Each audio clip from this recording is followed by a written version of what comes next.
Hello, cyclocross friends, and welcome to episode 133 of Cyclocross Radio. On today's show, it's another, they don't do that in Europe, TDDTIE with Scott Diedbach and David Palin. We're talking about the two most recent World Cups. That would be Namur and then also Zolder. We talk a little bit about the race that just happened today, which was Azencross. And then on top of that, we sort of dive back into nationals a little bit, US CXNATS Nationals. And then if you saw the article I had, the commentary I had on the selection process for the U23 women, which became a bit of a controversy on CXRs.com, sort of fleshed out, both of those. Some of the points that I think needed a little clarification, and after 4,000 words, there was enough words on the page, but I tried to sort out a couple more thoughts on that topic as well, so that's in this show too. This show is brought to you by MapleWorks Coaching. MapleWorks Coaching. So there, if you went on to Google and searched for coaching for cycling, you're going to get, I'm going to guess, 4.5 million hits, because everybody thinks they're a coach, and the choices are immense, and fighting through that, you almost need a coach to choose your coach. Like, you need to hire somebody to fight through all of the Cat 5 coach wannabes to get to the people who really can help you. I'm your guy. I'm your coaching coach. And what I'm telling you is MapleWorks Coaching is the type of group that you want behind you. They're not going to give you just a cookie cutter system that's going to just work on getting you fit. You basically, I know all of you, you're awesome, you're dedicated, you guys can figure that out pretty much on your own. Or if not, you can buy a plan and be fit like that. They will do that, and they're going to do that, but also they're going to watch your progress. They're going to adjust things as you go to meet goals that you want. If your goal is to improve in cyclocross or finish a century or just make it through your 4-hour ride without feeling like crap. These are all things that they can help you with. And how they're going to do that is give you the tools to be able to meet your goals. They're not just going to say, here's your workouts, go do them, go record all your stuff. Let me see your heart rate. Let me see your watts. And then, we'll talk again in 2 months. This is a more personalized coaching approach. It deals with your head too, the psychological part of coaching, especially with racing. That's something that I think that gets left out, where people can go from Cat 5 to Cat 4 to Cat 3, and then all of a sudden it's just not on being fast. You have to know how to win a race. You have to know how to psychologically prepare for a race. You have to worry about nutrition. This is where MapleWorks Coaching is your secret weapon. What they want to do for you is they're going to offer you a 30-minute free consultation. So everything that I just said there for the last 3 minutes, you can check it out to make sure it's true. Plus, you can sort of pump them for info and get off onto a start. Take advantage of this. This is like a free consult, free coaching session on the phone. And then at the end of that, you can sign up with them, but you don't have to. That's the deal. But I think you'll want to. So definitely take advantage of this. Go to mapleworkscoaching.com/pod. That's POD. mapleworkscoaching.com/pod. There'll be a link in the show notes, so go there as well. All right. As always, we are also brought to you by the fine folks. Well, we're all the fine folks at Wide Angle Podium Podcast Network, or just a Wide Angle Podium Network. We don't even need to have the podcast in there anymore because we're expanding. We've already moved into video. We've picked up the videos I make under Cyclocross Television. They are all part of the network. Now we're going to try to expand that into other realms as well. Really want to break out into not just podcasts, but into articles, written articles, into video, into anything that we can do to interact with you to make your content easier to get and more fulfilling, and just build this community. And that's really what it's all about. We're trying to build this wide angle podium community. We added the gravel lot, which is that's what they're all about. They want all of the tribes out there, and they want them all in one place. And we got that place for you, and it's Wide Angle Podium Network. So check them out. They actually had a really good, I just listened to their last show with Infinity Nutrition. Really, really, really fun stuff in there. Slow Ride Podcast. I don't miss an episode of that one as well. It's you're not going to learn anything new from them, but it's entertaining the whole time. And they have wild predictions, and they play cool games, and you should definitely check them out. If you do want to learn something, go to Bike Shop CX, because they're always teaching you stuff like how my egg beaters are the best pedals out there. That's what I learned from Bike Shop CX. And maybe you got something else from that show, but, check it out and see. Consummate Athlete, just information upon information upon information. Always a good check-in, between training and just life tips and everything else. They're talking to people from rock climbers to ultra runners to everything. So all of the shows on the network are quality. We want you to be part of it. Go to wideanglepodium.com, become a member, sign up, $5 a month, up from there. Hey, $50 a month, we'll take it. It's going to go to help us stay on the air. And that's the main goal here. Let's do the show.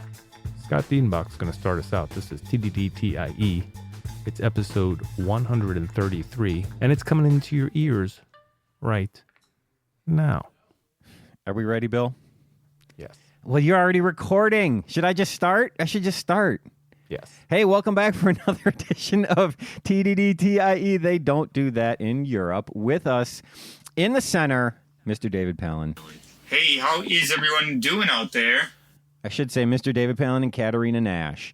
And floating above our heads, like the god that he is, Bill Shakin. Bill, what's up, man? Hey, guys. Like the god that he is. I thought he would like that, so there you go. You Guys, thought I'd like that? Like that's it?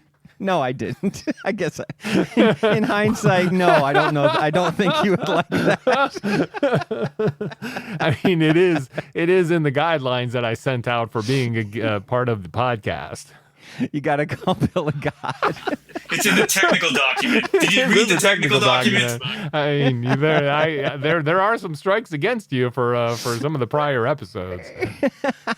For not calling you a god.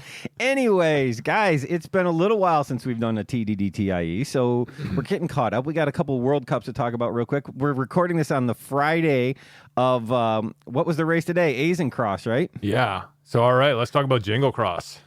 World Cups. Jingle Cross. And so we're going to cover that. We're going to do results for that. And we got a bunch of other little stuff we're going to throw in there along the way. So does that sound, you guys ready to start, or does anybody have anything they want to say? I want to give a shout out to Esther Bereski and Eduard Michael Grosu. Okay. Those are your Romanian national champions. Nice. And when was that? When was that determined? December 22nd. Wow, they're early on the yeah. I wonder how that schedule. happened in Cebu, Romania. I wonder if they got a force majeure exception. Them in the U.S., right? Yeah, and Canada. And Canada, of course. And New Zealand and Australia. So it's a rule, except for these 18 countries. Wait a second. Hang on a second.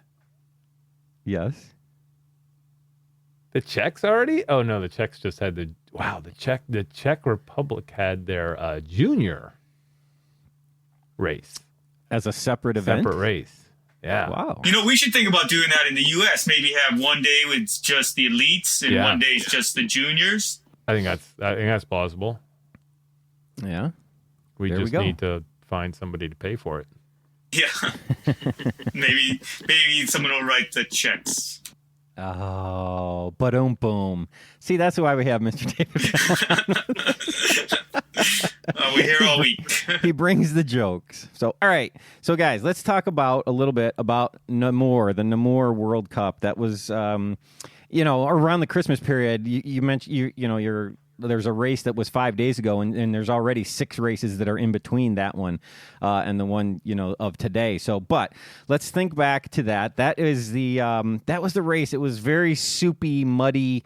The Namur Citadel course, of course, that we're all so familiar with. Namur has that grooved off camber that we see all the time. That's always a point of interest in every race every year. But let's give results. We're just going to do elite men and elite women, starting with the elite women. In first place was Lucinda Brand. Second place, Mariana Voss. Third place, Anne-Marie Verst. Fourth place, Nikki Bramier. Fifth place, back with us, Jolanda Neff. So at the top 3, all Dutch. A Dutch sweep of the sharp podium. So, what do you guys think of that? The Dutch showing their prominence in the Women's World Cup, but it's also another example of how strong the women's field is in general. I mean, just to throw some other names out there, Denise Betsema, Eva Lechner, as you said, Scotty D, Jolanda Neff was in 5th place. Any of those women could be winning any of these races all the way through. It makes for really exciting races week to week. Maud Captains was way down in 15th place. Sana Kant in 13th. This is really showing the strength of women's racing on the World Cup scene today. I believe Jolanda Neff was like 5th row start and then finished fifth overall. So that's amazing. So, all right. Anything else? Yeah. Well, ahead, Yolanda, racing for Trek Factory Racing now stepping in as the understudy for Evie Richards, who unfortunately announced yesterday that her cyclocross season is done. She needs knee surgery. I think she was training, hyperextended it, and then it was just not getting better, and had to so.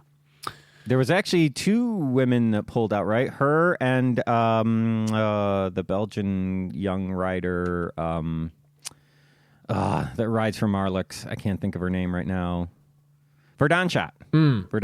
Same thing, also a knee problem. I don't know any specifics, but yeah, two really good women racers that aren't going to be at Worlds, so that's too bad. So anyways, I think. Go ahead. No, it's just Eva Lechner, and somebody who I think we sort of wrote off a little bit, wasn't getting the results that she had in previous years, switches teams, comes back, and has had some good results. And now, top 10 for her, 6th place. Denise Bitsema, who we've seen at the top, another Dutch woman who could be up there, and the one thing I do want to mention about Sana Kant, who came in 13th, and we'll talk about Zolder as well, is that she gave word today that she's done with the World Cup. Not going to race the French World Cup. The final 2. Yeah, done with her World Cup season and just going to kind of, I compared it to the Wout van Aert strategy, that she can't catch Mariana Voss at this point and win the World Cup. So she's going to, I think, concentrate and try to win another world championship instead. Yeah, because then, obviously the French World Cup would be a little bit of travel. Not terrible, but still a decent amount of travel. We know how much she likes to travel. Right. So, yeah, this, like you said, she can't catch Voss. This allows her to stay home, train, or go someplace warm and train. I don't know if she's going to still do DVV and other stuff, but anyways, concentrate on that, train, and then go to Worlds. So, it makes sense for sure. Top Americans in this race, number 8 was Katie Keogh, top American finisher. That's pretty cool. Also down the list in number 17th place was Ellen Noble. Who else do we have? In 31st place was Katie Compton. If we go North American, we got Magli Rochette in 20th. Oh, yep. Sorry, I'm just. Emily Warner was down in 74th. Ellie Anderson, 47. Ellie Anderson was 47. And Corey Coogan-Sissick in 68. Jen Malik, 73. And Emily Werner in 74. So and there we go. Becca Faringer, really nasty crash in this one. Yeah, she got a DNF, but had a bad crash. Really scraped up pretty bad. And I think, did she end up racing? Oh, yeah, she did. But I think she was still shaken up from this one when she took the start for Zolder. Yeah, she raced Zolder and today, right? Yes. Yes, I think she was up there today. So top 20 today, I believe. So, but we'll talk about that in a second. So, all right. Well, that's the Americans and North Americans, I should say, for the Namur, for the women, for the Namur World Cup. Overall, it was a really good race, I thought. And, we haven't even mentioned Lucinda Brand other than saying she was on the podium. Crushing performance by Lucinda Brand. I mean, she wins by almost 30 seconds on Mariana Voss. I mean, she just said, she felt really good. She had really good legs and felt really good. And I tell you what, man, when she puts the power down, it's just, she just is amazing. She can just ride away from people. So she brings a lot of that road speed. Yeah, with we her saw, the race David and I watched today, Azencross, you saw that on display. That was basically a road race. It was a crit. I mean, you should go back and look at those, Scott. More bunch sprints with big bunches than I've ever seen in cyclocross races, but we'll get to that. But I think the interesting thing is you take a course like Namur, which is a pretty nasty sort of classic cyclocross race, one of the monuments of cyclocross. It's one that we've seen in the past when Mariana Voss was coming back later in the year, that I think she actually started in here, and this was one of her head-to-heads with Compton, where Compton beat her by being able to ride the classic off-camber section. And Voss wasn't. Right. Now Voss is, raced all season, is just like flying, but you get really, I would say if you think about these racers as all-arounders, but, you're looking at Brand, who won Omloop, is a seasoned road racer, and Voss really made her mark on the road. So two roadies really just, and that's not a pejorative. I mean, that's just sort of their primary strength, just going at it on one of the hardest courses in the world. Exactly. Yeah. Exactly. And put Nikki Brimmeyer in that category as well, right? Yeah, you could. Sure. I think so. She's having a great comeback season too. She is at the front of every single race. Have you noticed that? She's not getting a lot of wins and a ton of podiums, but she is at the front in the mix at every single race. It's really cool to see. One of the things I want to mention, this was a really muddy race at Namur, but it was not like the Louisville mud. We had a special edition of Bike Shop CX yesterday that I put out. I talked to those three guys, Tyler Cloutier, Jen Malik, and Alex Morton, and they all said, I think Tyler said he pitted one time at Namur, and little Alex said he didn't pit at all because it was a soupy mud. It wasn't like the Louisville mud where it was real thick and sticky. This was soupy, and kind of your tires just would clear themselves, and you could just keep riding. So a little bit different there. Would it have been different if there was 10 other races on the track? It might have been, although it was actively raining during both the women's and the men's race from what I could see, so I don't know that would have mattered, to be honest. So there we go. The other thing, that famous grooved off camber, did you guys, well, I know Bill, you said you didn't see that part, but it looked like, normally there's several lines, at least two lines that you can ride, or that you're kick pushing, through that. I would say three distinct lines usually. Yeah. Go ahead. But this year there was really only one. I mean, everybody except maybe Nikki Bramier, she was riding the low line, but everyone else was riding down that center line. Pretty consistent. I mean, there was occasions where someone would pop up and then pop back down and stuff like that. But the vast majority of people were simply riding in a line straight down the center one. So that was kind of an unusual thing to see. And it really took away from the usual excitement of that part of the course, I thought. Yeah, it's always... Go ahead, Dave. I was really interested to hear, Scotty D, on the cast that you just put up, that bonus cast. as you asked each of the riders what their impression was of that, and they all talked about it being a lot longer than we see it as we watch it on the live feed. Yeah, the length of it is longer in real life than it looks like on the feed. So, yeah, go ahead, Bill. No, I was just going to say it reminds me, in the past, it's always reminded me of like a video game where you want to stay on that top and then you sort of get knocked down to the middle, and then some people get knocked down all the way to the bottom, which is the hardest one, you know. It's like Donkey Kong. Yeah, and it was even, that is, I think, one of the, possibly the last time, and he was probably like 17 or 18 when it happened, but I just remember Van der Poel getting knocked down to that bottom one and like running into the same stake like 2 laps or 3 laps in a row, and finally you could see it was the time where we were talking about when him and Wout were always like 1 and 2, and that was sort of the knock on Van der Poel, was once he gets rattled, he just, his mind gets out of it. Yeah. And that was kind of that was the big example, you know. So it's sort of sad if those routes don't exist anymore. Yeah, I hope if that's the case, I hope they do something to fix that, because that's always one of the most interesting parts of that course. So, all right, let's go on. We got to do the men's results for the same race. Still in Namur, first place, Mathieu van der Poel. Second place, Wout van Aert. Third place, Toon Aert. Fourth place, Joris Nieuwenhuis. Fifth place, Michael van der Noot. And yeah, that's it. I don't need to do sixth place. So again, Mathieu van der Poel wins by over a minute. Basically rides away from the field, and that's what that was. Any comments or anything about that? Yeah, that's about all the excitement in it. It's really great, though, to see Joris Nieuwenhuis he's been really showing his face up at the front end of these races now. Yes, I was sad that he missed the podium, but I think he makes up for it in Zolder, is going to get third in Zolder. So, yeah, that's a good point. I was going to mention that, David, is that to see him up there was kind of cool. Oops, sorry, my mic just fell over. That boom of yours, you got to work on that boom. I know. I got this big, heavy mic. In 41st place was Stephen Hyde.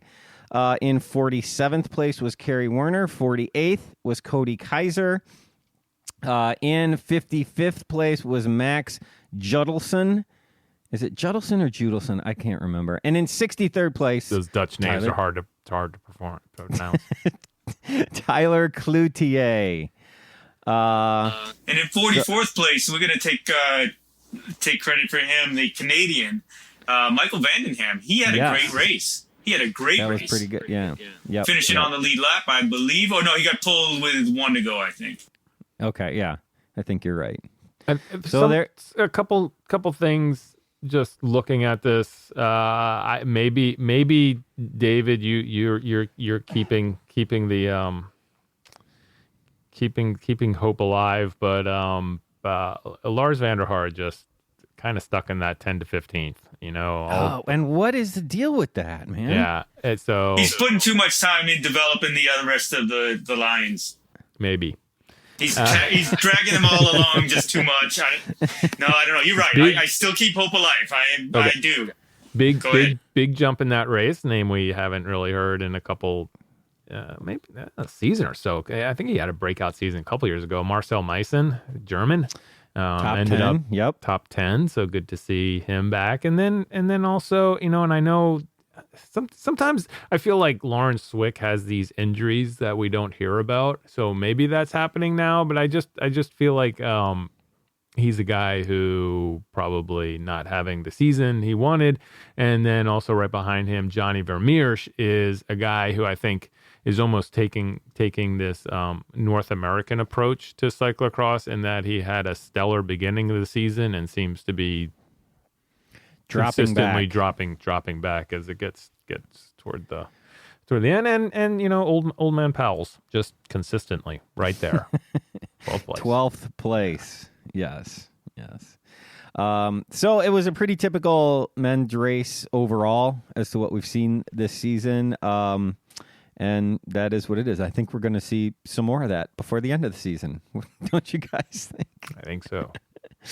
All right. Well, anything else we want to talk about in Namur to wrap that up? Did you want to give the men's U23? Sort of some Go ahead. If you got, do you got it right there? Yeah, I do. Definitely. Fifth place from France, Eddie Fine? Fine? F-I-N-E? Fine? And then in fourth, another Frenchman, Antoine Benoist.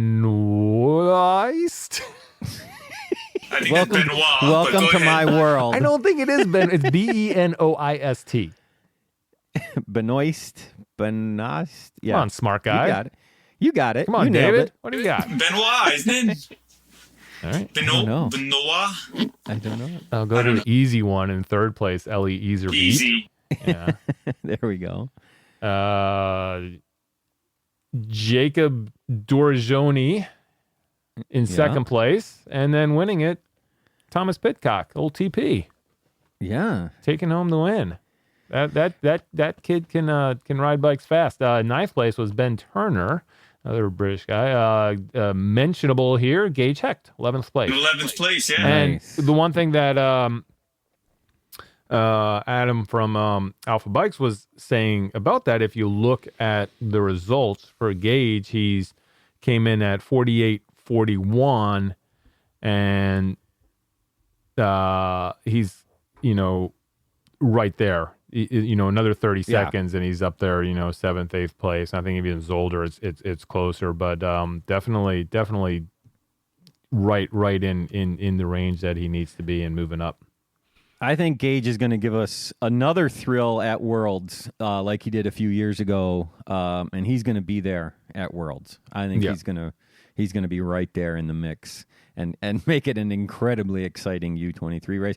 And so I think it's going to come. Are we going to see basically Pidcock, Easerbeat, Gage will be in there somewhere, all the way to Worlds? Is that what you're predicting, Bill? Too? I think so. David? Yeah. And then, did you already mention Alex Morton getting ninth place in the juniors? Oh, I forgot. Yes, a top 10 for Alex Morton. That was great. He talks about that a little bit on that show. Just felt great, came out. And it was. Here's another interesting thing that Alex says on that show that people might be interested. If you are, go listen to the special edition Bike Shop CX that came out yesterday.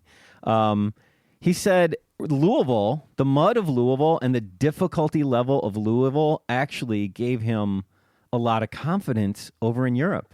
Because he said Namur was actually not as difficult physically, right, as far as the watts you had to put out to get around the course as Louisville was.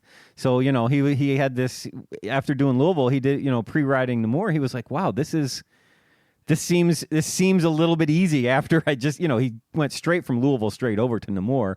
So he said he had this little confidence kick, after pushing himself around that Louisville course for US Nationals, and that really helped him. So there you go. The National Championship jersey will do that for you. I asked him that too. I was like, doesn't the putting on that stars and bars, over in Europe for the first time add some watts to your legs? And he said, yes, definitely. I'm just going to say it now before we get to letters. Scott meant to say stars and stripes. I meant to say stars and stripes. I'm sorry. I said stars and bars. Oh, God. Thank you, Bill, for too much of your Civil War history. I know. I was actually just reading Civil War stuff, so there you go. All right, let's move. Is that all we want to mention? It's just first place in that race, in that junior race, Ryan Cortens, Ben Tullett, another GB guy, getting second. Witsa Mason in third. David Toniati in fourth. And Jan Ziktuk. Oh, I'm sorry, Jan. Like you're listening. Zatlukal. Yeah, there you go. Right. Now you can move on. All right, let's move over to... Wout got sixth. Yeah. Yeah, Wout Vervoet. The other Wout. Vervoet. Okay. All right, moving over to Zolder. We go from the mud of Namur to a frozen, looked like a very frozen course in Zolder. There was some softening as the sun hit the course in later races. The earlier races, much more frozen. A lot of people riding file treads, they said. So that was all that's all pretty interesting. Huge change. Probably going to add to the the road racers. Lucinda Brand, Mariana Voss going to do well. So looking at the elite women's podium, first place was Mariana Voss. Second place, Lucinda Brand. Third place, Sonny Kant. Fourth place, I'm going to call her Kaylin because Ant McCrossan, that's what he says on the feed. Kaylin Alvarado. And in fifth place, Maud Captains. Mariana Voss has to stop for what seemed like an eternity to it was too bad because she stopped right behind a tree. Did you notice that, David?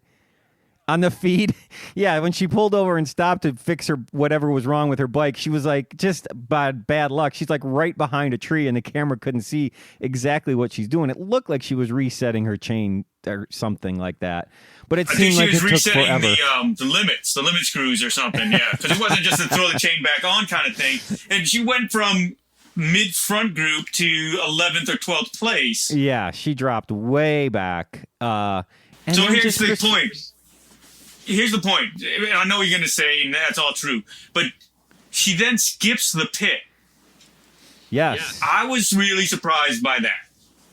I thought when you have any troubles with your bike, then you have to bend over it and put it back together. Just swap anything it that out. Forces you to stop and fix. Right. You'd think you'd like come in the pit and, get something that you were a little more confident in.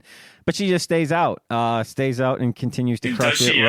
Rides down every person and wins by a second over Lucinda Brand. So that was just amazing. I thought Voss had the ride of the day with a very close second from Anne-Marie Verst. Anne-Marie Verst, in the women's race, for everybody that watched it, we got that 180-degree right in Zolder, right? They come down that long, fast start. They do that 180 right, and as that goes back on itself, it kind of curves a little bit to the left, and there was a crash right there that pushed a lot of the women way back in the field. Yolanda Neff got pushed way back. Anne-Marie Verst got pushed way back. So a lot of people a lot farther back than you would normally expect them. Anne-Marie Verst then just starts knocking people down not knocking them down, but passing them one at a time, works away all the way through the field and finishes ninth. So impressive ride by her for sure. I think her and Voss both just incredible rides. Yeah. Katie Compton was doing really well for a bit, and then had breathing issues. Did you see Compton start, David? Yes. That was maybe the best start I've ever seen Katie Compton have. She was first to the finish line, Bill. Nice. That's a long finish line, too. Yes. I was like, holy crap, Katie just beat the field to the finish line. So that was, I was shocked. Which kept her clean in that 180 that you were just referring to. Because in the last few years, she's been caught in that inevitable mess that happens at that 180. Yep. She was having a great race. She was with the lead group or in the chase group for a while, made it up to the lead group, and then had some breathing issues, according to what Mark Legg is telling us, and then just couldn't do it. Yeah, it just kind of looked like she slowly just was running out of steam, breathing or whatever, and she was still fighting, riding hard the whole time, but just didn't quite have the kick in the legs that some of the other ladies had that she was racing against. So Katie Compton gets 13th as the top U.S. rider. 16th was Ellen Noble. 17th was Katie Keogh. Magali Rochette, since Bill mentioned her before, was in 30th place. But not first Canadian. Yes, go tell us who that is. Jen Jackson. Jen Jackson, a couple places ahead of her. Courtney McFadden in 43rd place. Rebecca Farringer, 51st place. Sunny Gilbert, 52nd place. And Ellie Anderson, 56th place. I believe that rounds out the U.S. Oh, no, I'm sorry. Jen Malik in 77th place. So there you go. All right. Well, I thought that was a really good race. David, I don't know about you. When I was watching it, I thought, man, this is, again, really exciting. Watching them ride through the field and trying to catch everybody at the end was just great. So, as always, just another stellar women's race. Oh, and, of course, on the classic, stage of Zolder, that's what we've That's what we're accustomed to seeing. So again, and that great, where you do that double switchback at Zolder, where you can choose the high or low line. That's always an exciting thing to watch. We saw different lines being taken there. And it wasn't as definitive in this year's race because it was drier. Yes, I agree. It was more frozen, harder, and it seemed like both lines were about the same, and so it didn't really, there wasn't as much separation from that element as we usually see. I totally agree with you. So, all right, Bill, any comments you want to make on the Zolder women's? Yeah, just because I know that they're splitting them out, and unfortunately UCI doesn't do it on their results, but just to mention, if we can sort of make up the top U23 women, I believe it would have been Carmen Alvarado taking Inga van der Heijden. Yep, Inga van der Heijden, and then I think it was Floor Nagengast from the Netherlands. Oh no. Yeah, so you wanted to skip the Czech name. I did. Sorry, I did. Go ahead. So you could say Jana Chechinkarova. Chechinkarova. Yeah, that sounds right. No, it doesn't. Doesn't sound good at all. Whatever the opposite of good is. I think that's bad. I'm trying to boost your confidence, Bill. So you'll do more of that. All right, let's move over to was that all you wanted to mention? You all set? Yeah. Marion Norbe Riverol. Sorry, French is another language I don't speak at all. She's a name that's coming up more and more now. Seems like the French indeed are pushing out some really strong cyclocross racers. Yeah, there's always French riders at Worlds that we're like, what? Where'd they come from? They're really strong. So yeah, hopefully we'll see more of that for sure. All right, move over to the men's race at Zolder. The big news going in, well, maybe one of the big things going into this race was, tell us, Bill, the return of Zdeněk Štibar. I just wanted you to say the name. Yeah, so that was big coming in. Where was he? He was like 8th row or something crazy like that. The other thing we should mention about the women's race is both Namur, I believe Namur set the record for largest field in the women's race, and then Zolder immediately broke the record for largest field in the women's race. That's awesome. So that is amazing. That's awesome to see. Huge fields for women's racing, and that's just great thing to see. So yes, I was going to say, Štibar, you mentioned him historically. I think I had some video at one point of him. It was probably 2 comebacks ago into cross for him, where same thing. He started like 10th row, and we're talking about that long starting stretch for Zolder, where they're working all the way down the racetrack. And I think he was like 3rd, like overall 3rd going into that 180 at the end of it. It was one of these like Štibar moments. Yeah. He just like blitzed through everything to the front. Do you get the feeling that he took this comeback? He's a little bit more serious about it. I feel like the last times he's come back, it was kind of like, oh, I'm just going to pop in real quick and do a race. These are always this time the races. It feels a little bit more serious, though. Yeah, but it's always this little stretch of races that he does. True. Except for the one that he broke his teeth on. Yeah, that was bad. So I don't know. We'll see what happens with him come later. And then it always like, and he didn't do it this year, but he'd always be up there and he'd be fighting for podiums. Then he'd just get all the pressure to race Worlds, and then he'd always disappoint us all in that race. Yeah, and not race World.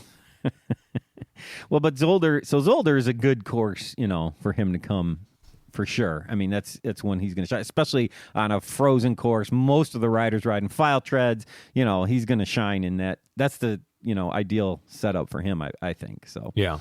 See, and he also the problem is that one, he's an older, not the same rider he used to be. But the thing that we used to love about Štibar showing up is that we had this more traditional race dynamic where, Sven and Niels and all these guys would get in there and no one would want to really like go off the front. They're all watching each other, and then they'd get to the, the start finish area and they'd all sit up, and like Stibar would come in here and he was like, no, we're not playing Hammer this down, game. guys. And then he was just Right. like, had his, he was just hammered out, and everybody had to like put their chins onto their stems, and like, they didn't get that time off, which was awesome. He forced them to Yeah. race.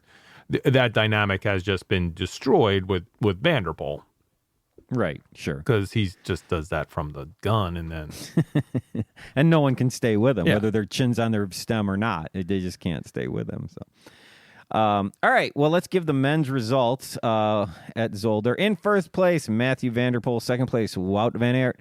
Third place, Joris Nieuwenhuis. There we go. In fourth place, Toon Aerts. Fifth place, Laurens Swick. Swick. That's all of the above.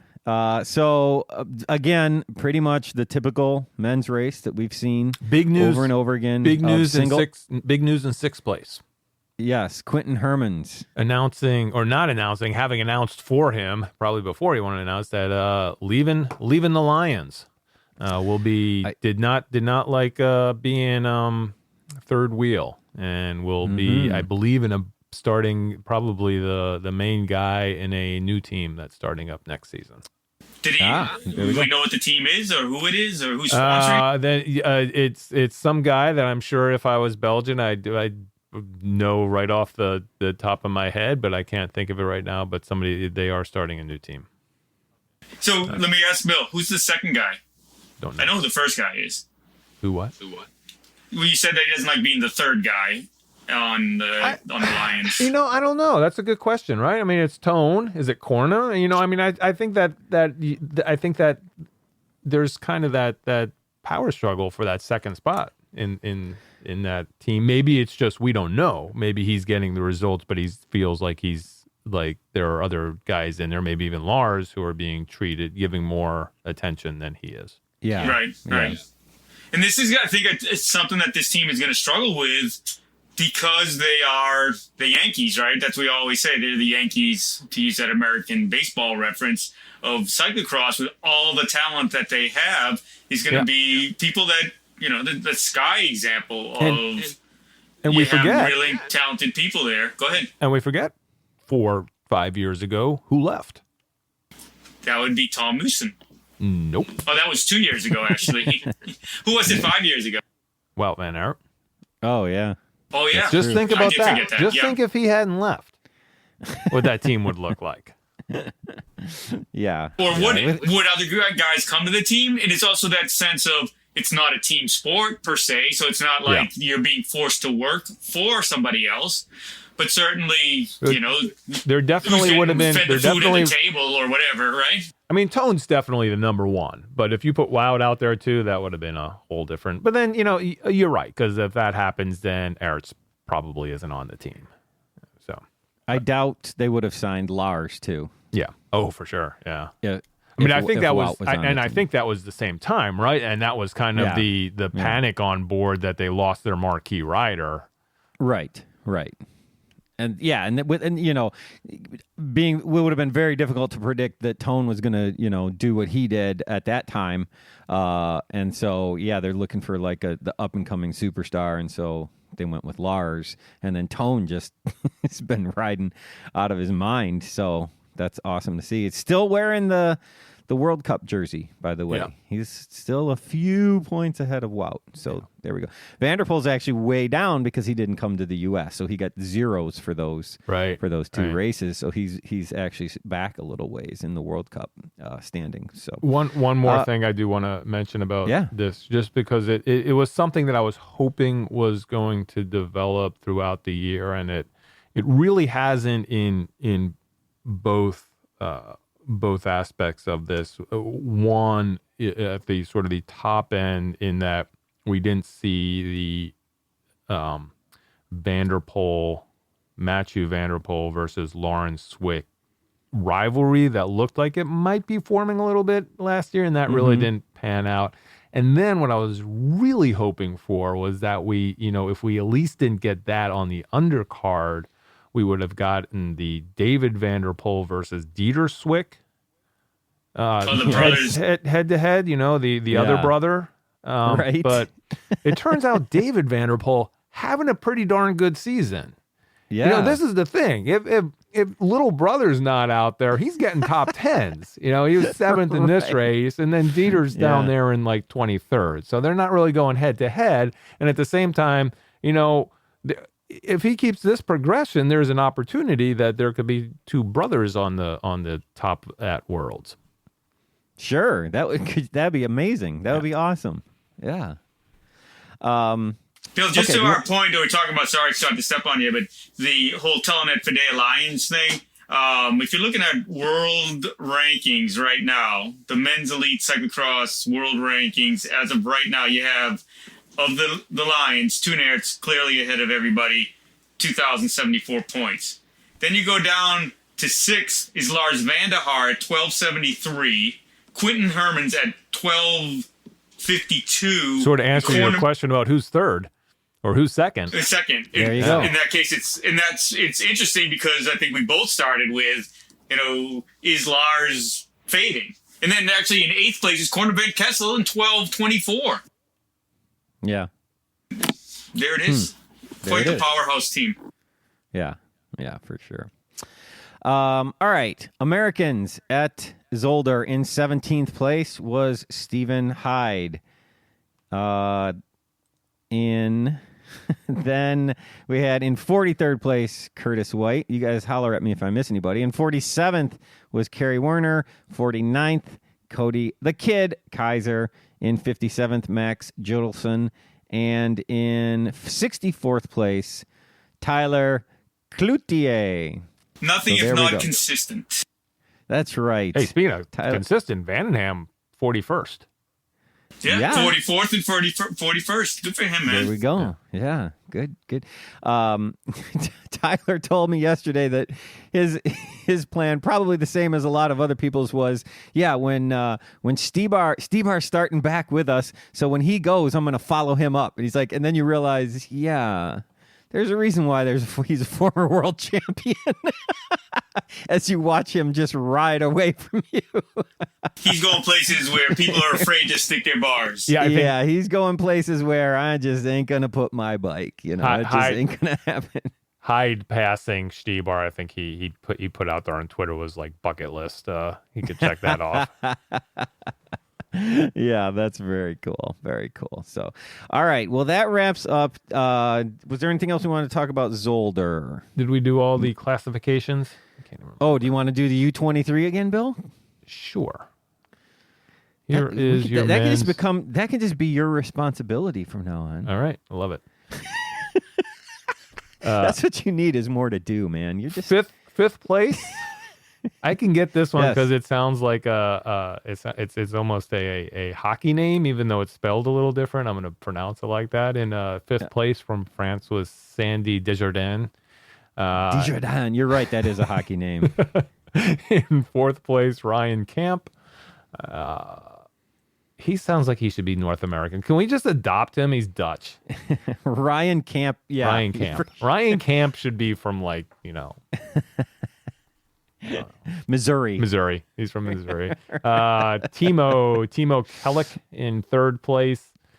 Mike Vanderhayden in second place. Do you think he's related? Isn't there a woman, Vanderhayden, about the same age? And then Ellie Iserbeet took the win. So that was... There we go. Nice. Gage Hecht 17th.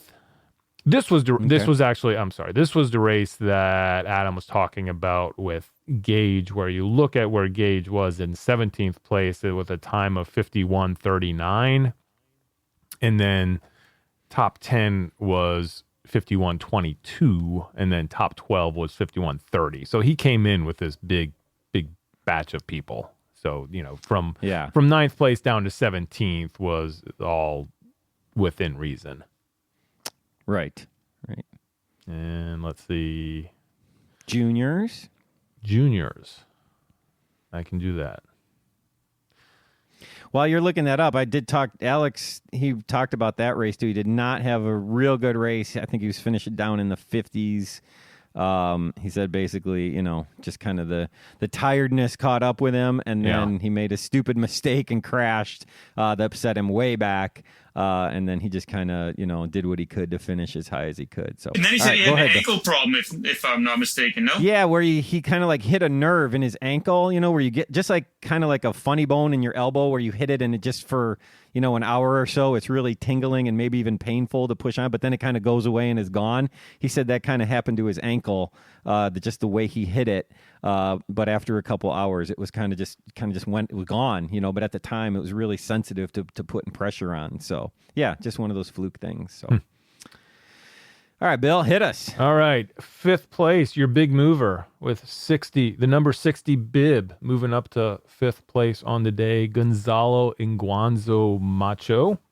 Man, that's impressive. 4th place. I was going to mention this because not, I think, the race that we're expecting from the 4th place finisher, but back near the top, Thibaut Nice in 4th place. So interesting, first year in the juniors for him, 16 years old. In 3rd place, Louis Askey from GB. Luke Verberg from the Netherlands in 2nd place, and winning was Ryan Cortens, a Belgian rider. So definitely, it's kind of interesting. I think it's just horses for courses with the juniors between Namur and Zolder. Definitely different skill sets on display. Yes, way different for sure. Yeah. With that being the case, that says a lot about young Ryan Cortens, the 17-year-old that won both Namur and Zolder. I think agree. He's one that I wonder, do we know who he rides for? I do not, but we can probably figure that out while we're talking. Maybe a bidding war for him going on. Kind of maybe a world's pick war going on TDDTIE too, right? Yeah. So, all right, well, that's cool. We did have a race today. Yes. The DVV race. Do we want to talk about that next? Yeah. Or do we want to do? Did you want to do a question? I just want to know if you want to throw in your question, Bill. The only real question, well, I've got a couple questions. The first question, which I think will be easy, although I did want to go back and do some quick research, but I may have to follow up just to see the actual numbers. But it was a viewer wanting to know why it seems like there are less barriers or planks or hurdles in European races than in the past, and I think that. Scott, you made the point when we were talking about this before that it's just because they're not needed. And I think that we fall in North America that we look at planks as being a mainstay of cyclocross. If you're going to have a cyclocross race, you have to put, you have to have your planks. Right. That's what everybody practices. So you don't want to, not give them the opportunity. But it's really one of these things that I think a more sophisticated course design, you really look and see what your course needs. And if you have forced dismounts and you have a flow to your course, you want a fast, exciting, dynamic track, then you don't always need it. And I think a lot of times too, the skill sets have changed where there's not as much dismounting for it. So it's not a forced dismount. They're just riding them. And then other promoters want to try to make sure that everybody can ride it, so they make them even lower, and we get like these 30-centimeter barriers. So it's just, I don't think it is an essential part of the sport like it was in years past. And final thought on that, years past when there was not the UCI rule limiting courses to only one set of planks like there is now. In the past, you'd see 2 and 3 and triples and everything, and that's all gone. You can only have one set, and then a lot of courses just it doesn't make sense for the design. Yeah, and there's enough other places that you're dismounting. You don't need to throw a set of barriers in there. What did you think, Bill? I also think, just to step on that, is not only do you have other things that force you to dismount, but the barriers don't force people to dismount so much anymore. Yeah, I mean, in the low and hold race today, we haven't touched on it yet, but the Helen's Junior Women's race. Yeah. How great is that? Yeah. in general. And there was a young junior woman that was hopping the barriers. Did you Like see? Did you see lap killing one? it too. Like lap one in traffic. In traffic. Oh man. Yeah. And like there was like 5 or 6 other women around her, and Yeah. she's just like, woof, That was, I like think nothing. that was the best move on those planks all day long, because she came Yeah. in there just, fearless. In fact, I didn't even realize. Like, I think I saw it on Helen's Instagram Yep. feed, and I watched it, and I'm like, it didn't even dawn on me that that's what I was looking at. And then I went, wait a minute, did she just hop those barriers? So I had to watch it again, looking for her, because it was like so weird to see someone hopping in traffic like that much traffic of other riders that were running those. I was just, wow, very impressive. and then you had Yolanda Neff doing the same thing. And I think, I was just joking for her. It's like, why is this a big deal? This is you're on a bike, you ride over stuff. That's kind of what I do for a living. Right. I was kind of surprised that she didn't jump over the ditches, I guess is the right word for those things. I think those are bigger than they look. Probably. Well, I guess. Yeah. Because I typically think of what we saw at US Nationals last year in Reno, that kind of a ditch, which is very jumpable for someone of her talent, or of everyone's talent. So my question, Bill, is since we're talking about barriers and jumping stuff, what did you think about the placement of the barriers in Louisville at US Nationals? In theory, I really liked them. Yeah, I agree. And I think that if we had different conditions in close races, it could have been a pivotal moment in that if you come into the end of the race, and for people that aren't familiar, there was a long paved stretch. You made a right turn and then a shorter stretch that had the planks in the middle of it, and then you made a quick left turn and you were pretty much done. I mean, the finishing sprint was really, really short. So, and the part with the barriers was obviously mud again. So you had long pavement, short mud, and then pavement to the finish, which was a short pavement. So when I saw that at first, I was like, oh, just think about this. You have, 2 people coming down there. You have like, if it was going to be White and Hyde, or if you had like Ellen Noble and Katie Compton, and the decision was going to be there if it was dry, if it was fast, that they would make that turn. And if you could stay on your bike and ride those and drive out of it without and keep that momentum, I think that's a winning move. I agree. So in completely. that little, possibility, I was like, oh, this could be really awesome. As it turned out, it was such a mud bog that we had a couple, I think in the men's race, a few people, and in some of the junior races were riding it, but in no way was it an advantage. They were not faster at all. And then once you tried to pedal again in that mud, you don't have any momentum, so you're not gaining anything. Yeah. A lot of in people. the race that occurred in my mind, looking at that ahead of time, I just see, in particular, the women's race, and I think you're right with Noble and Compton, shoulder to shoulder, coming down that long stretch from under the flyover or under the bridge or wherever it is, just hammering it down there into the right turn after it turned to dirt into those barriers, and how exciting that would have been. Had that been the or conditions. Powers and Hyde, or Curtis and Hyde, or Gage and whatever. So no, I think it was a very good. I agree with everything you said, Bill. I think it was a very good placement of it, and David, and I think going into it, we were all like, oh, this could be key, and it just kind of didn't play out, unfortunately, that way. So yeah, but I was interested in what you thought. I thought it was a great placement of barriers. It just kind of didn't play. The races just didn't play out that way, and mostly because of the conditions. But the thing that was great about that course setup that we learned as the races went on is that where the winning move, where we kept calling it the sprint before the sprint before the sprint before the sprint, where the move was taking place kept getting farther and farther back. So it wasn't down the finishing stretch. It wasn't at the planks. It wasn't down that open boulevard. And a lot of times it was on the big climb right before that.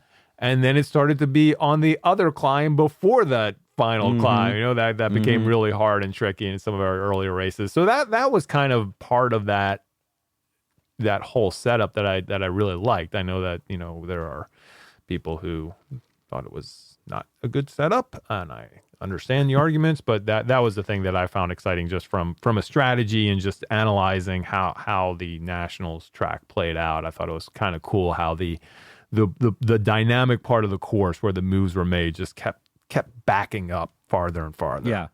Yeah.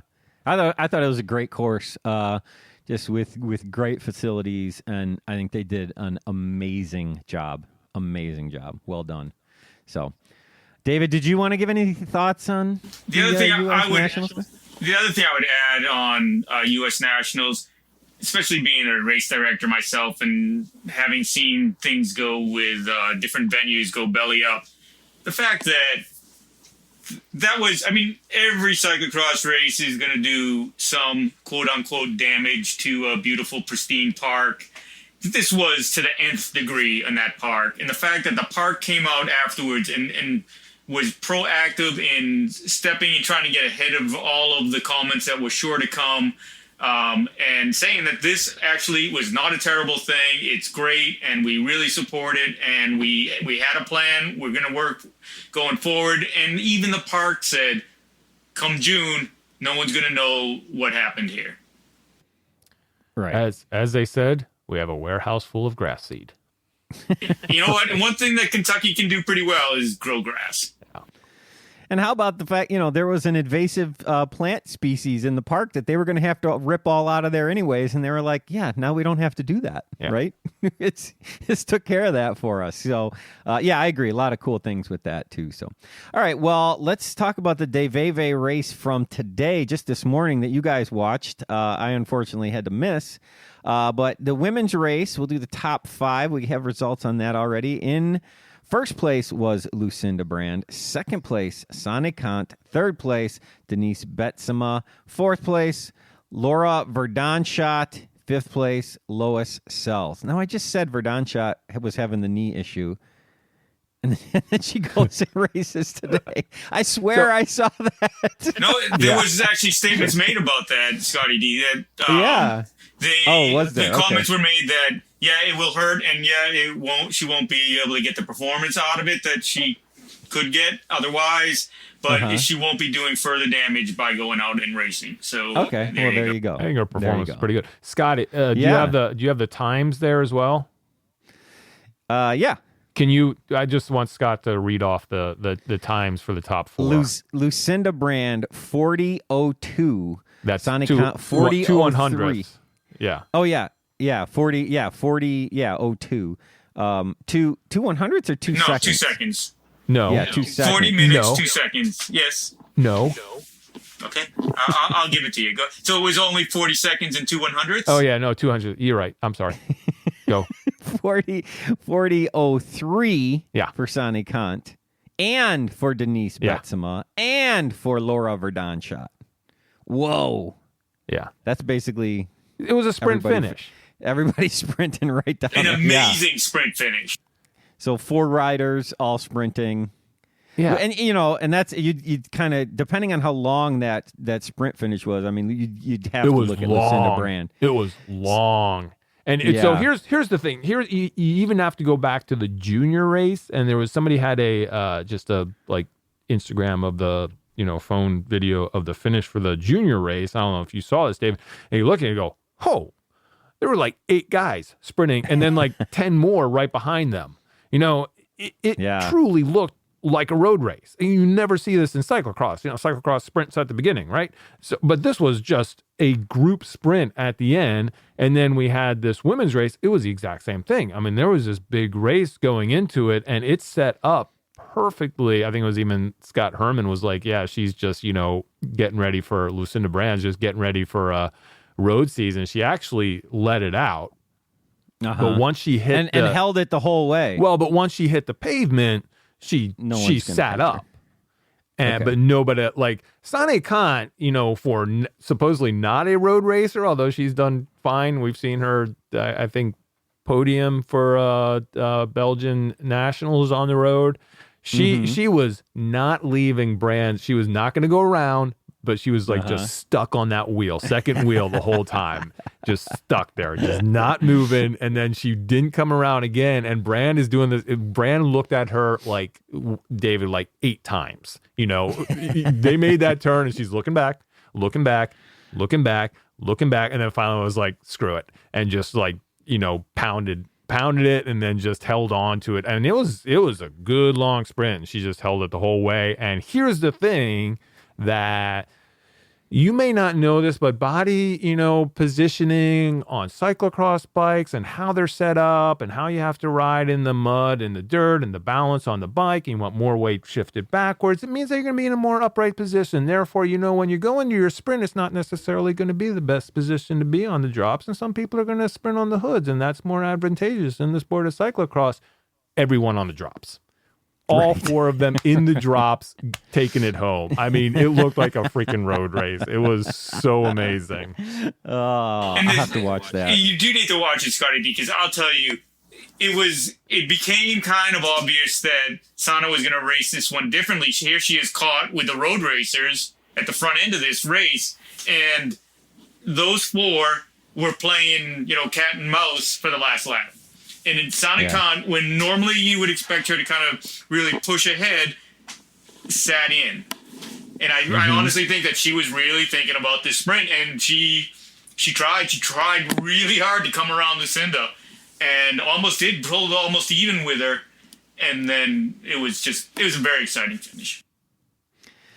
Sounds like it. So top Americans, Katie Compton. I bet she was on the drops too. Right? Yeah. She was on the drops the whole race. Yeah, she's always on the drops, which is cool to see. She was 10th place. I don't know if I said that. In 15th place, Rebecca Faringer. Yeah, good race for her. 17th place, Sonny Gilbert. 18th place, Courtney McFadden. So we get 4 American women in the top 20. That's cool to see. Magali Rochette in 20th place. We're just kind of claiming her. Do you want to? Yeah, we're doing North American. Ruby West, also a Canadian rider, in 21st place. So that's good. Jennifer Jackson in 28th place, also a Canadian rider. Jen Malik in 40th place for the U.S. Is that it for the women? No, we have Dana Gilligan from Canada. I almost said Canada in 41st place.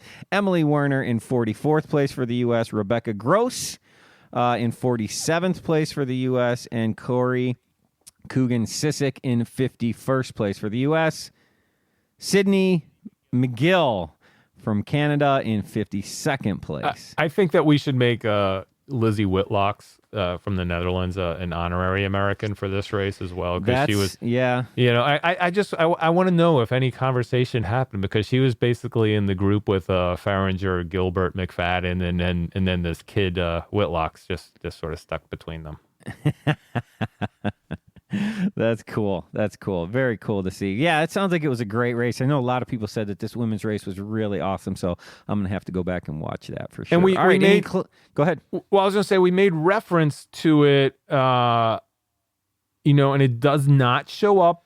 I'm looking at the UCI site, so those results do not show up. But this, you know, I think we have to make sure that we mention that this was the first ever junior women's standalone race that took place at a UCI race, not a UCI category, so it's not showing up in the UCI results, but, you know, Helen Wyman making this a goal, and that start, it was a full on race. They must have like sold out that field because it was packed. It was exciting racing. It was great to see, and I'm just hoping that this is the spark, and you know, I know we're going to get this as a UCI category down the line, but we've seen also before where the series somehow, if the UCI doesn't say you have to have this race, that they won't have it, even if it's a category. Much like, you know, a lot of the Americans, we don't have the U23 separate races at our World Cup. So I'm hoping that this is something that gets adopted. There definitely was a huge turnout for it today, and it was just really, really, really cool to see. Absolutely. I mean, just goes to show you, Helen Wyman is just dedicated to this and to women's cycling in general, and I just applaud her for it. It's something we should all support, and I just loved seeing the videos from that. It looked great. You're right, Bill. That field was big. It was huge. Those girls looked ready to race at a very high level, like we were just talking about jumping the barriers and stuff. So, yeah, just amazing. Why you would not have this is some of the people who were up at the top of that race, I know Harriet Harden, for one, who got second. I'm sorry, I can't remember who won it. You know, she's somebody we knew from getting a medal in the fourth place U23 last year, but also has been up there. You'll find her name down there in the top 20, top 30 in these UCI elite races. So that she can go out there and actually contest for a podium is pretty awesome, and that's the way it should be. In the age category that she's actually in. Right. You know, it's like, they should have the right to be able to race in their actual age category. So I mean, Marianne Vos is twice her age. Yeah, exactly. You go from racing kids to racing Marianne Vos with nothing in between just makes no sense. So anyway. And beyond it, people could say that, okay, well, they're racing at the highest level, but you're learning how to race from behind. You're learning how to get past, get swamped or whatever. Here you are learning how to race to win. Right. And that is, it's a whole different big animal. difference. Big difference. Plus, look at we were just mentioned, look at the last two women's fields for the elite women at the last two World Cups. They're jammed. There's, there's 80 to 100 riders it's in ridiculous. them. You gotta have something to build up to that. And that, because it's obviously a popular thing. And that in itself is unfair. True. You're basically exactly. just shoving everyone who doesn't fit because you don't have a category available for them elsewhere into that. Yeah, it's not. Right. Here, go to row 11 and do your best. And it's the type of thing, and one of the things, and I guess we'll chat about a little bit about the article I wrote on the U23 women in general, is that if you look back, especially to World Championships, and people kind of forget this, there's only been a U23 women's field for 3 years. Right. There's only been a women's field in Worlds since 2000. Oh, yeah, exactly.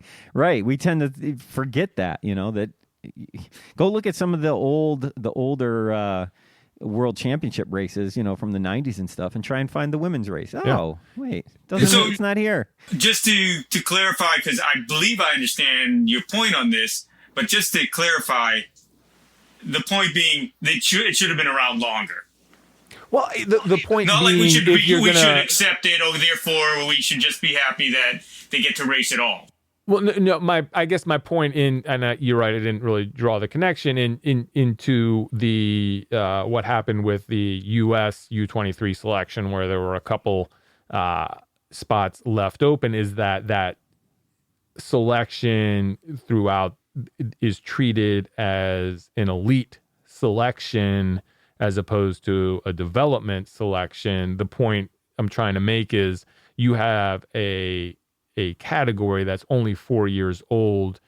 It's still a development category, and you still have to fill it out, and you still have to build those ranks. And one of USA Cycling's priorities, and I understand it was just kind of misguided here, was they didn't want to treat the U23 men and the U23 women differently, where in fact they need to for a number of reasons. One, because the U23 isn't that old, but two, you also had juniors in there as well, because there's no, so there are definitely these big differences where different treatment was crucial, and they know that they dropped the ball on there. They should have treated it more like a developmental category instead of a elite category. So yes. Can we do the men's side on this? Yeah. All right. Let's do the men's results from today. First place, Matthew Vanderpoel. Second place, Wout van Aert. Third place, Toon Aerts. We should just record that and loop it. Mm-hmm. Every race. Fourth place, Michael Vanternout. Fifth place, Tom Mewsen. Tom Mewsen getting up there into the top 5. I think that's the first time we've mentioned him today, so that's That's cool to see. Anything? How'd that race go, you guys? Oh, it's the same old. You know, and Yep. it's you know, I put the quote out there that I've done before, that people always complain and they want, you know, Vanderpool to stick around and make it a race. And you know, his quote when people were asking him about that, he said, "I get paid to win bike races," and Absolutely. more power to him. I mean, the idea that Matthew Vanderpool should ride slower is ridiculous. Yeah, That's because ridiculous. It's like what I was talking about earlier. You know, he doesn't do what Sven or Niels used to do. And I think part of that, it wasn't because they were like, you know, worried about the sanctity of the sport. They were like, I can't go off the front and hold this for 60 minutes. Well, this guy can. Yeah, exactly. The race behind him, all the Belgie crew that was chasing him actually had a race that looked more like the women's race, but of course it's not, you know, as exciting because it's not for the win. It's for second place. But it was you know, good sprint between Aerts and Van Aert. Van Aert looking like he's ready to race on the road. Basically, just came around Tone with about 50 meters left and was like, yeah, I'm just gonna go around you now easily, and took second place. I will say second, third, and fourth when they were sprinting it out, all on the hoods. Oh, okay. But at least there was racing. This is one of my things with the men's race lately has not just been Matthew Vanderpool riding off the front. It's you have a rider 15 seconds, another rider 15 seconds, another rider 15 seconds through almost the entire field. There's this race no was racing made going for on it. anywhere. You couldn't not have a group race in here unless you were Matthew Vanderpool. He was the only outlier throughout the day. Yeah. Everything else Yeah. was a group race, and it played out like that. You know, this one they let the breakaway go, and the peloton, as you know, Paul Sherwin say, they did the math wrong and they weren't able to bring him back in by the finish. So you know they were all sprinting for second. Right. Americans in this race, Stephen Hyde was in 20th place. Curtis White in 23rd. I can actually say Americans now if we're going to do all the Canadians, the actual All-Americans. Michael Vandenham from Canada in 24th place. You guys holler at me if I miss anything. In 39th place was Max Judelson. In 40th place, Cameron, is it Jetty? Yes? Hetty? We're going Hetty? We're going Yeti because that sounds the best. And in 43rd place, Tyler Cloutier. I know he sounds like he's Canadian, but he is from the United States. So there we go. Tyler, I have to throw this out there. What a great start he had. I don't know, did you notice that? Of course, I've always been looking for Tyler now in the starts. But he was right there at the start, right in the middle of the action, managed to stay with the group. Perhaps not the front group, obviously, but stayed with the group for a good part of this. Starting to come around a little bit. Awesome. So, Bill, when I talked to Tyler yesterday, he said he's actually going to be over there and be doing the races after Worlds. He's staying over there that entire time. So we should maybe try and Skype him for a few minutes on one of our shows between now and then. Get some, if we want some on-site intel on what's going on. So there we go. You know, we talked about it being a road race, so we should actually mention the one guy who's a road racer, although he's a former cyclocross champion, who was out there. Stibar ended up 13th. Yeah. Not bad. So, all right. What is there anything else? Did you want to talk about any other results from Launhout? Nope. Nope. All right. Well, I guess I'll quickly do it. U23 men, Lander Lukes in 5th place, Thomas Main in 4th place, Loris Rollier in 3rd place, Timo Killick in 2nd place, and Ben Turner. Big Ben Turner with the win. Yeah. That's all I got. That's all you want to mention? That's all you got. All right. Well, is there any other topics we wanted to cover on this TDDTIE, gentlemen? I briefly wanted to touch on, if you all haven't seen it on cxairs.com. There was controversy early on, which we talked about a little bit, about the U23 World's selection for the women. There, you get 5 spots if you have the Pan Am winner, which we do, Clara Honsinger. She does not count against your 5, so actually then get 6 spots. Same thing happened both in the men's and the women's, so we get more spots. So for the U23, there's this whole now hopefully everybody is familiar with how all of the things that you need to do to be able to be eligible to be selected as from being an automatic selection to a discretionary selection to having to petition to be even considered for a discretionary selection. But in the end, the selection committee decided that there were only 4 names that were put out in front of them, and they didn't select anybody beyond that. There was Maddie Monroe, who's a 16-year-old, was the only one that did not automatically qualify who was selected. And there was a big outcry, and rightfully so, that these other 2 spots, which there were a lot of U23 women, were not selected. So I talked to Scott Schnitzspahn, who's the vice president of elite athletics for USA Cycling. You can read that whole thing. There are a couple things that, just for space, I didn't get in there, and then one thing I'd like to clarify. Start with, and I was going to put it in there, and then I just didn't want to try to.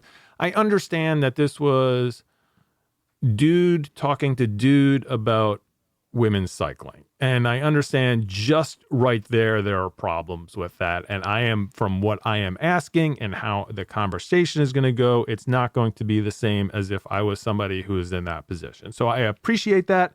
And I am sympathetic towards that position, but I still felt like somebody had to ask the questions, and I had the access to do so. So the second thing that was brought up that I didn't put in there, people have asked this question, is like, why not bring everybody?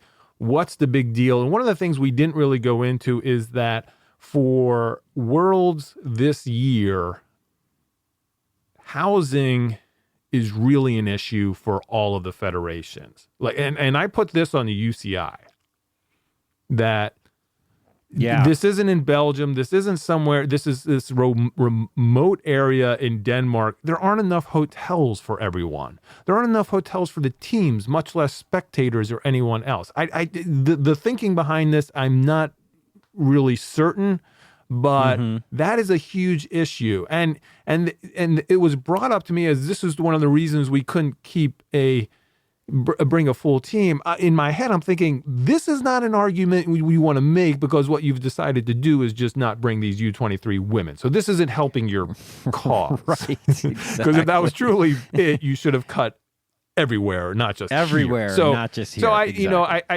I didn't put that in there just because I was like, that's going to be the focus point, because that's a horrible argument, because you should have just cut across the board then. Right. But they couldn't, because everybody else was automatic qualification. It's like these were the only ones that were cuttable. Is that true? I guess it is, right? Because everybody else was auto. So yeah. So, but there aren't, they're going to be searching for beds. That's the one thing. But I just want to throw that out because somebody mentioned that. So that was part of the equation. But again, as I said, that's not a winning argument. That's not a sympathetic argument on any level. No, for sure. The other part of this that I think people keep harking back onto that I agree, and I just wanted to flesh out a little more, was the whole phrase "medal capable," which is this Olympic style requirement that the Olympics are a whole other ball of wax. And if you medal in the Olympics, that is actually hard currency. The US Olympic Committee gives you money to your sport if you medal. So the stakes for getting a medal in the Olympics are huge. And the U.S. sports that are Olympic sports want to take athletes who can win medals. That's the deal. that's not the deal for Worlds. That's really not where we're at. And what I think people, and so what had happened was to be a discretionary pick, you had to be in the top 150. And there's a huge drop off. Like the people who are going are in the top 100 other than Monroe. Monroe's like 300th, and that's where the rest of our U23 women are. They're pretty far down there. But what I don't like is that you say, okay, you have to be 150 and then medal capable or future medal capable. And I agree. my problem especially with future medal capable. well, let me just finish Go this ahead, thought. sorry. I know it's been a long thought, but I promise I'll be done in a second. No, it's good though. Go ahead. The thing that you don't that is getting lost in this logic chain is that if you automatically qualify, all the people who made the team don't have to go under the medal capable scrutiny. Right. So we're not looking at Stephen Hyde. We're not looking at Curtis White, who are going to auto qualify and saying, are you actually medal capable? Half the men's field is not Right. for the U.S. is not medal capable. We're not even putting that burden on them. I hope both of them stand on that podium. How awesome would that be? Yet, we're going to say that the only way we'll take these auto qualifiers and we're not going to look at them and say if and even ask if they're medal capable because they're on the team. And then we're going to say, okay, everybody who is not in the top 150, you have to show us that you're medal capable to be able to be on that team. That's wholly unfair. I agree. Yeah, and you have to be better than the people that are on the team. Exactly. And that's the point. How could they qualify with that? Right, and that's kind of the logic that I don't think I expressed well enough in that article. So that's kind of been on my mind, just trying to explain better why for cyclocross we need to just get rid of medal capable. That's a really good point, David. It's like you have to be better than the people who have automatically qualified. That's my whole point. Right. It's like that makes no sense at all. None. So The other thing is that agree with you, the other last part of this is on the athletes and part of this is on the teams. And I think that hopefully, since we know about this now in USA Cycling with Jesse Anthony about now being the cyclocross manager, that the information will be more readily available. If you have an athlete that you think is capable of competing at Worlds, you have to be proactive in finding out how to get that rider in the system because it doesn't happen automatically. And I think some teams were caught off guard by that and we're just hoping, we're going to get this letter in the mail or this phone call saying that we're going to Worlds, and it just doesn't work like that. You have to be proactive, to be in touch with USA Cycling, say, what do I need to do? Where are the requirements? Where's the petition? And make sure that you have dotted your T's and crossed your I's. Yes. No, that's true. That is very true. And that's where, like you said, some teams with experience, that they know this already. So, we'll see. Hopefully that'll become an easier process in the future. But I completely agree with your other point too, Bill. That's just nonsense. So, if I could, I'm just going to make 2 points to this whole thing. One is, hit us, Bill. I read it multiple times because there was a lot of stuff in there, and you had a few articles out there. So if you haven't, viewers should go out there and look at Bill's Crosshairs media postings on this. It lines it out really, really well. One of the things that I think that we have here is this big mess, if you will, this big public thing, which is nice to have only in that at least USA Cycling is being honest about things and being open about the selection process, and even admitting in some places you that had so many people shouting at their podcast machines when you said that. Yeah, I'm sorry. Maybe it was too late or whatever, right? But I'm just joking. I was just saying the internet would disagree that they're being honest. Okay. I think they are too, but I'm just saying. Continue. When they admit that we messed up, and maybe they're not really admitting that, and that's just the way I'm reading it, but they did. Yes. They did mess up. So here we are again. Yeah, no, and I think they did. I was just being, I think that there is some sincerity in there. I think I understand that they're not going to change things this year, and that's kind of a sticking point for people as well. And I look forward to moving forward with the process in the future. There you go. Exactly. All right, guys. Was there any other thing else we wanted to cover? We're pushing our 90-minute deadline, so I think that's everything, isn't it? We got more World Cups coming up, more DVV stuff coming up, and we'll talk about it when it happens. Sound good? Sounds like a good plan. Bill, if people want to get in touch with you or follow you or read your great article, how can they do that? Well, they can find that kind of stuff at cxhairs.com. I also would love for you to follow the Cyclocross television channel on YouTube, which you can get to at youtube.com/cxhairs. And then on social media, I say dumb things at cxhairs on Twitter and Instagram. Nice. And David, what about you? I'm just plain old Mr. David Palin on the Instagram and on the Twitter. The Twitter sphere. And you can find me, Scott Diedenbach. I am at BikeShopCX on Twitter and at BikeShopCX on Instagram. And you can listen to David and I on the Bike Shop CX podcast, also part of the Wide Angle Podium Network. We should say something about Wide Angle Podium. Yeah. It's kind of a nice organization. And the new show, The Gravel Lot. Yep. Gravel Lot, which I think, have we all been on that? We have.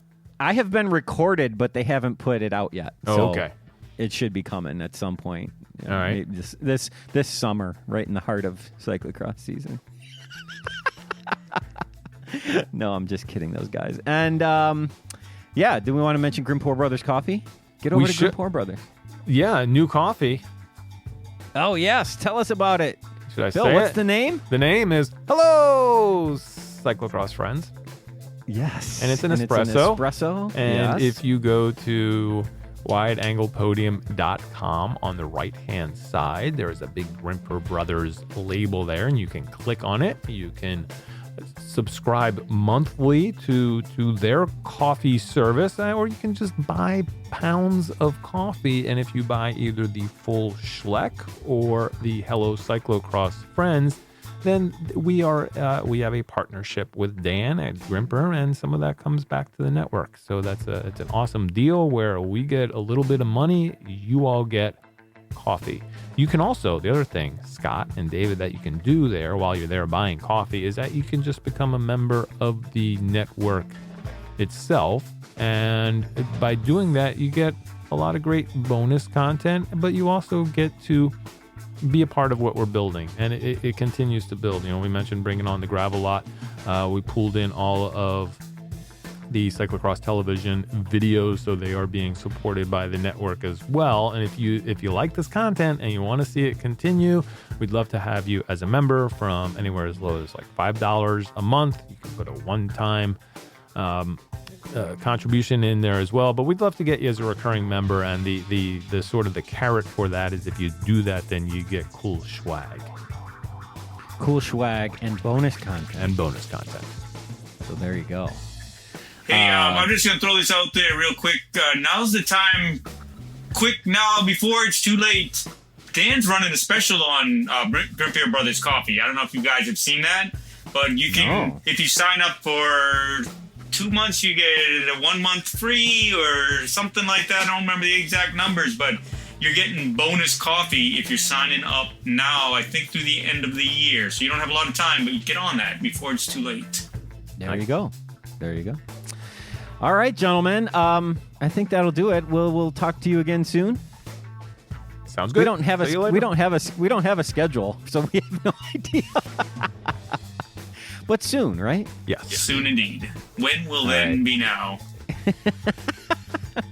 All right, guys. Later. Bye.